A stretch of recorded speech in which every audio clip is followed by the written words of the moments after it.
प्यारे बच्चों नमस्कार, स्वागत है आप सभी का बिहार बोर्ड आरडब्ल्यूए परिवार में। मेरा नाम है शिवेंदु ओजस्वी और आज हम एक बेहद ही रोचक और गंभीर विषय पर बातचीत करेंगे कि कोर्ट आखिरकार कैसे डिसाइड करता है कोई बच्चा बालिग है या नाबालिग है, कोई बच्चा है या फिर उस अपराधी माना जाए, उसे उसके अपराध के लिए उसे सजा दिया जाए। इस डिसीजन के बारे में कोर्ट की क्या राय है, कैसे कोर्ट डिसीजन करती है, इस पर जानेंगे।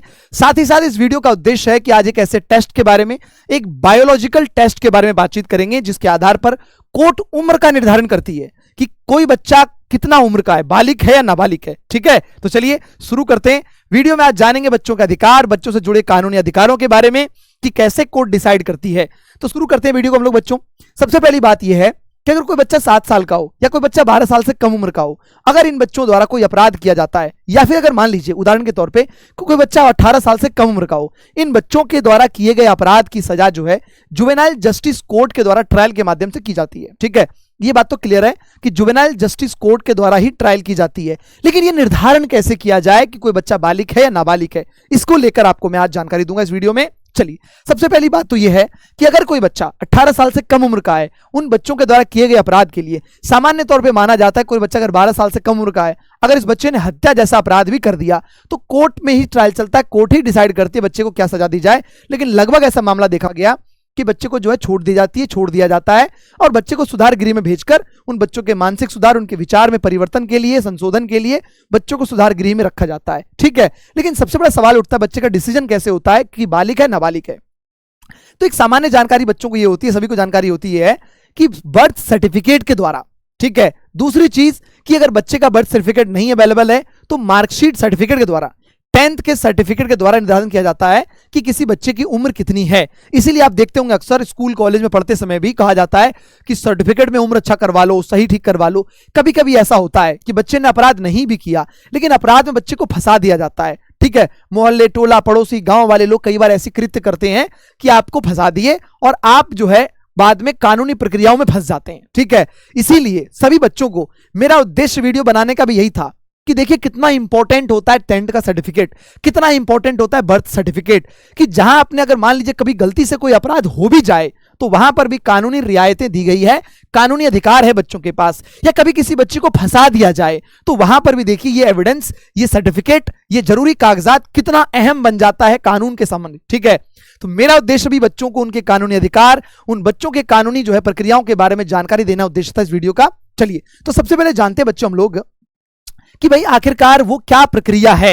एक फिल्म की स्टोरी मैं आपको सुनाता हूं।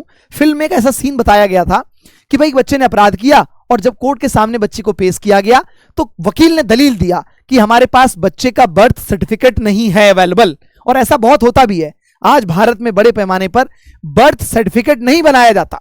ठीक है, बहुत सारे बच्चों का नहीं भी होगा आप में से। अगर बर्थ सर्टिफिकेट नहीं अवेलेबल है तो कोर्ट ने कहा कि बच्चा जहां पैदा हुआ होगा उस हॉस्पिटल का डिस्चार्ज कार्ड तो होगा हॉस्पिटल का। तो भाई वकील ने कह दिया कि नहीं, बच्चा गांव में पैदा हुआ था तो गांव में दाई ने ही जो है बच्चे का जन्म के समय प्रक्रिया किया था, तो कोई कार्ड नहीं अवेलेबल है। तो कोर्ट ने कहा अच्छा ठीक है, सर्टिफिकेट तो होगा 10वीं का। तो भाई वकील ने दलील दे दिया कि नहीं, सर्टिफिकेट भी नहीं है हमारे पास है जी। फिर तो कोर्ट के सामने चुनौती हो गई कि कैसे कोर्ट डिसाइड करेगा कि बच्चे की उम्र कितनी है। अब भाई कोई भी दलील देगा कि बच्चा नाबालिग है, बच्चे को जुवेनाइल जस्टिस कोर्ट के माध्यम से सजा दी जानी चाहिए और बच्चे को सुधार गृह भेजिए ताकि हमारा बच्चा जो है ठीक हो जाए और बच्चे बाद में हमारे छूट जाए। तो हर परिवार ये चाहता है कि अगर कोई गलती से अपराध भी हो गया, ठीक है, तो बच्चे को छोड़ दिया जाए, बच्चे हमारा सुधर जाएगा, बच्चा हमारा दोबारा ऐसा अपराध नहीं करेगा। लेकिन जिसके साथ अपराध होता है, जो भुगतान करता है इस अपराध का, झेलता है अपराध को है, ठीक है, उसको लगता है कि नहीं सजा होनी चाहिए। तो दोनों पक्षों में अपने अपने अधिकार होते हैं, अपनी अपनी भावनाएं होती है। लेकिन कोर्ट के सामने जरूरी एविडेंस मायने रखता है कि एविडेंस क्या कहती है, प्रमाण क्या कहता है कि बच्चा बालिग है या नाबालिग है। तो अब आइए इसके बारे में हम जानेंगे कि बेहद ही महत्वपूर्ण टेस्ट होता है जिसका नाम है ऑसिफिकेशन टेस्ट। अगर बर्थ सर्टिफिकेट अवेलेबल नहीं है, अगर किसी बच्चे का मार्कशीट अवेलेबल नहीं है, हॉस्पिटल में जन्म के समय का कार्ड नहीं है, तो फिर कोर्ट करती है ऑसिफिकेशन टेस्ट और ऑसिफिकेशन टेस्ट से पता लगाती है बच्चे की उम्र कितनी है। ठीक है, तो सबसे रोचक बात यह है कि हड्डियों का टेस्ट है। ऑसिफिकेशन टेस्ट हड्डियों का टेस्ट है, इसमें हड्डियों के माध्यम से उम्र का पता लगाया जाता है। तो किसी भी हाल में कोर्ट जो है उम्र का पता लगा ही लेती है। एक ऐसी मेडिकल प्रक्रिया है जिसका उपयोग किसी व्यक्ति की अनुमानित उम्र का पता लगाने के लिए किया जाता है। लेकिन सवाल उठता है, क्या यह सटीक है? नहीं। कोर्ट भी इस चीज को मानती है कि एकदम पक्का नहीं है। अगर किसी बच्चे का जन्म प्रमाण पत्र या 10वीं का सर्टिफिकेट नहीं है तो फिर कोर्ट ऑसिफिकेशन टेस्ट कराती है उम्र का पता लगाने के लिए, लेकिन कोर्ट इसे पूरी तरह से सटीक नहीं मानती है। अब ये होता क्या है टेस्ट? देखो जरा ध्यान से समझो कि प्रोसेस के माध्यम से कैसे पता लग जाता है उम्र का। तो जब इंसान बच्चा होता है ना तो उसकी हड्डियां अलग अलग और लचीली होती है। हम सभी जानते हैं हड्डियां फ्लेक्सिबल होती है, आराम से मुड़ जाती है। इसीलिए कहा जाता है कि बचपन में अगर हड्डी टूट भी गई तो जुड़ जाएगा, बाद में नहीं जुड़ेगा, क्योंकि हड्डियां हमारी बचपन में अलग अलग होती हैं, लचीली होती हैं। लेकिन जैसे जैसे उम्र बढ़ती है हड्डियां आपस में फ्यूज होकर जुड़ती चली जाती है और मजबूत होती जाती है। मानव शरीर की अलग अलग हड्डियां एक उम्र, चाहे 14 साल, 16, 18, 22, इस चीज का जानकारी दे देता है कि हड्डियों में जुड़ाव किस तरह से हुआ है, कितना जुड़ाव हुआ है। और ये फॉरेंसिक साइंस जो है बता देती है कि इतना उम्र हुआ इस आदमी का। ठीक है, तो इससे पता लगाया जाता है। एक्सरे किया जाता है। एक्सरे के दौरान डॉक्टर शरीर के कुछ खास हिस्सों जैसे कि कलाई, हमारी रिस्ट जो है, एल्बो, कोहनी, कंधा, शोल्डर, कॉलर बोन, इन सब का एक्सरे लेता है और इन सब के माध्यम से हड्डियों के जुड़ाव के माध्यम से पता लगाती है इसकी उम्र कितनी है। ठीक है, अब इसका अंदाजा जो है डॉक्टर लगा तो लेते हैं देखकर, लेकिन सबसे मजेदार बात यह है कि इससे पक्का नहीं कहा जा सकता इस उम्र की, इस आदमी की उम्र कितनी है, ये पक्का नहीं कहा जा सकता। ठीक है, अब कोर्ट की अगर हम बात करें कि भाई टेस्ट कितना सटीक है, तो कोर्ट भी ये मानता है, कोर्ट भी एक रेंज लेके चलता है कि इस टेस्ट में अगर हम मान के चलें कि भाई किसी बच्चे की उम्र 19 साल बताई गई है तो 2 साल का प्लस माइनस एरर हो सकता है। 2 साल का एरर इस पर लेके चलती है कोर्ट। तो अगर किसी बच्चे ने मान लो 18 साल की उम्र में कोई अपराध किया, ठीक है, मान लेते हैं कि उसकी जो है प्राकृतिक उम्र 18 साल है, लेकिन ऑसिफिकेशन टेस्ट में पता लग गई 18, ऑसिफिकेशन टेस्ट ने बता दिया 18, कोर्ट मान के चलती है 2 साल कम ही उसको, 2 साल का प्लस माइनस एरर मानती है कोर्ट। और सामान्य तौर पे कोर्ट ने इस बीच को कहा भी है कि भाई हम जो है अभियुक्त को लाभ देंगे इस बात का कि 2 साल उसकी उम्र कम है। तो ये ऑसिफिकेशन टेस्ट की जो है एक कमी है कि सटीक इससे पता नहीं लगाया जा सकता। ठीक है, देखो कोर्ट ने नियम माना भी है कि ऑसिफिकेशन टेस्ट में उम्र के बीच का मार्जिन आता है, जैसे 17 से 19 साल, 2 साल के बीच का आता है मार्जिन, और कोर्ट हमेशा इसका फायदा आरोपी को देता है। ऐसे मामले में कोर्ट निचली उम्र यानी 17 साल, अगर किसी का रेंज आया 17 से 19 तो कोर्ट नीचे वाले उम्र को ही मानता है, 17 साल मानते हुए ही उस पर ट्रायल होगा।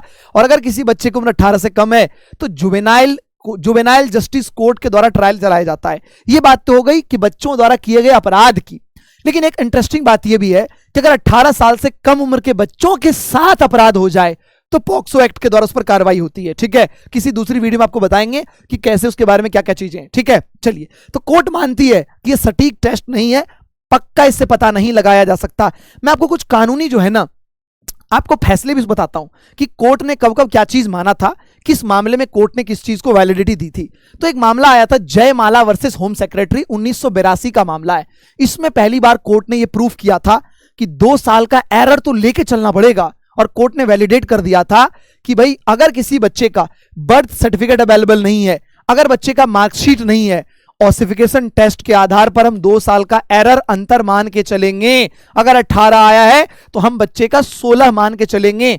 जो रेंज आया है, जैसे 16 से 18 रेंज आता है, इसमें डॉक्टर पक्का नहीं बताता कि 18 ही है, वो रेंज बताता है कि 16 से 18 है, 17 से 19 है, 14 से 16 है, तो हम निचली उम्र को मानेंगे, 14 साल को हम मानेंगे कि ये वैलिडेट एज है। इसके अलावा एक दूसरा मामला था अरनीत दास वर्सेस स्टेट ऑफ बिहार। ठीक है, 2000 का मामला था। इस मामले में हुई थी कार्रवाई ये कि भाई इसके पास स्कूल सर्टिफिकेट अवेलेबल भी था। ठीक है, लेकिन इसमें कोर्ट ने ये चीज क्लियर कहा, स्कूल सर्टिफिकेट भी था और ऑसिफिकेशन टेस्ट भी किया गया था। कोर्ट ने इस मामले में कह दिया कि अगर दोनों हो जाता है तो हम स्कूल सर्टिफिकेट को ज्यादा प्रमाणित मानेंगे, स्कूल सर्टिफिकेट ही सही उम्र का बताएगा, ऑसिफिकेशन टेस्ट को फिर कंसीडर नहीं किया जाएगा। तो अगर किसी बच्चे के पास ऑसिफिकेशन टेस्ट होता है और सर्टिफिकेट भी है तो सर्टिफिकेट ज्यादा सटीक माना जाएगा। ठीक है, और इसमें कोर्ट ने कहा भी, इसमें जो है कोर्ट ने कहा भी कि नाबालिग होने की उम्र अपराध की तारीख से नहीं, देखना जरा ध्यान से, बहुत इंटरेस्टिंग बात है इसमें, बहुत ही इंटरेस्टिंग बात है कि भाई कोर्ट ने माना कि कोई भी अगर नाबालिग है तो उसकी उम्र अपराध होने की तारीख से नहीं बल्कि उस तारीख से तय किया जाएगा जब अदालत या जुवेनाइल बोर्ड ने पहली बार पेश किया गया हो। यानी अपराध आपने जब किया उस समय आपका उम्र क्या था फर्क नहीं पड़ता, जब आप जुवेनाइल कोर्ट में जाएंगे वहां से गिना जाएगा आपका उम्र क्या है। अगर आपने मान लीजिए कि 6 महीना लग गया ट्रायल स्टार्ट होने में ही, तो आपका उम्र अगर 18 हो गया तो 18 के बाद का ट्रायल शुरू होगा। ये एक थोड़ी सी फेलियर थी, बाद में कोर्ट ने इसको ठीक कर दिया, बोला नहीं नहीं नहीं, अपराध करते समय क्या उम्र थी अपराधी की वो देखी जाएगी। और एक दूसरा मामला 2005 में हुआ था, उसमें कोर्ट ने जो है बदल दिया इस बात को। एक इंटरेस्टिंग बात मैं आपको और बताता हूं कि भाई Ramdev Chauhan versus state of Assam का एक मामला था, जिसमें देखिए ध्यान से जरा कोर्ट ने क्या कहा। कोर्ट ने साफ किया कि हड्डियों की जांच के लिए जो ऑसिफिकेशन टेस्ट किया जाता है, उम्र का एक बेहतर अनुमान तो दे सकती है, लेकिन पूरी तरह से अचूक या एकदम सटीक नहीं होती। इससे किसी की जन्म का सही तारीख का पता नहीं लगाया जा सकता। कमजोर दस्तावेज, अमान्य, यदि स्कूल का रजिस्टर रिकॉर्ड ठीक ढंग से मेंटेन नहीं किया गया है या भरोसेमंद नहीं है, तो सिर्फ उसके आधार पर आरोपी को नाबालिग होने का फायदा नहीं दिया जा सकता। यह बात जो है उन्होंने बताया 2001 के मामले में, 2001 में से मामला हुआ था, ठीक है। और एक अंतिम लेटेस्ट आपको मामला बताता हूं 2017 का, 2016 का है, ठीक है। 2016 का मामला है, उत्तर प्रदेश स्टेट और जो है मुकर्रब का है। इसमें इन्होंने बोला, देखो जरा ध्यान से, इनमें जो है सुप्रीम कोर्ट का डिसीजन आया था कि ऑसिफिकेशन टेस्ट अंतिम सबूत नहीं है। इन्होंने इस बात को फिर से वैलिडेट कर दिया कि ऑसिफिकेशन टेस्ट को 100% सच नहीं माना जाएगा, सही नहीं माना जाएगा, ठीक है। इन्होंने कहा कि हड्डियों की जांच को उम्र का अंतिम निर्णायक सबूत नहीं माना जा सकता, विशेषकर तब जब अपराध के कई सालों बाद यह टेस्ट किया जा रहा हो। अपराध के कई साल बाद अगर आप टेस्ट करते हैं तो इसको हम पक्का सबूत नहीं मानेंगे। केवल मेडिकल रिपोर्ट पर निर्भरता रहना गलत है। मेडिकल ओपिनियन केवल एक सहायक मार्गदर्शक होता है। कोर्ट को सिर्फ इसके आधार पर आंख मूंद कर फैसला नहीं लेना चाहिए, बल्कि केस की अन्य परिस्थितियों, ठोस मजबूत को भी ध्यान में रखना चाहिए, ठीक है। तो ये मैंने आपको कोर्ट के फैसले बताए, जहां पर कोर्ट भी इस चीज को मानता है कि अगर किसी बच्चे के पास दस्तावेज नहीं है, अगर किसी भी अपराधी का जिसने अपराध किया हो उसके पास कोई ठोस बर्थ सर्टिफिकेट नहीं है, तो ऑसिफिकेशन टेस्ट किया जाएगा, लेकिन ऑसिफिकेशन टेस्ट में 2 साल का प्लस माइनस अंतर लेकर चलेंगे।